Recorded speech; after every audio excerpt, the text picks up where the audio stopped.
Update कयूं पिया कि टंडो जाम खां जिते HRJD न्यूज़ जी रिपोर्ट मुराद अली मुताबिक़ यंग वेटनरी डॉक्टर्स एसोसिएशन जे सदर ज़िला हैदराबाद जे वेटनरी डॉक्टरनि पारां होश मोहम्मद सोलंकी, ज़ुल्फ़कार पांवर, अज़हर विस्तरो, अमान खान ऐं ॿियनि जी अॻवानी में कमीशन जो इम्तिहान पास कंदड़ डॉक्टरनि खे ऑफर ऑर्डर ॾियण लाइ टंडो जाम प्रेस क्लब ॾाढो एहतिजाजी मुज़ाहिरो कयो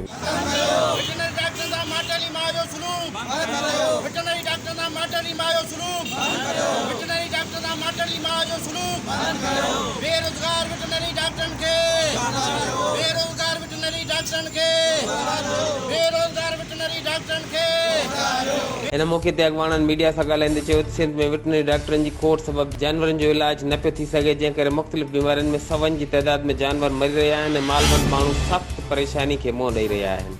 हिननि जो वधीक चवणो सूबाई वज़ीर अब्दुल बारी पिताफ़ी पिणु डॉक्टरनि जी खोट जो एतिराफ़ करे चुको आहे, पर उन हूंदे बि जानवरनि जे डॉक्टरनि खे हमेशह नज़रअंदाज़ कयो पियो वञे। हिननि घुर कई त जीअं MBBS डॉक्टरनि खे बिना इंटरव्यू जे भर्ती कयो वञे थो, ईअं ई कमीशन पास 750 वेटनरी डॉक्टरनि खे ऑफर ऑर्डर ॾेई UC सतह ते मुक़ररु कयो वञे। ॿी सूरत में young veterinary doctors association Pakistan जे प्लेटफॉर्म तां सॼे मुल्क में एहतजाज कयो वेंदो।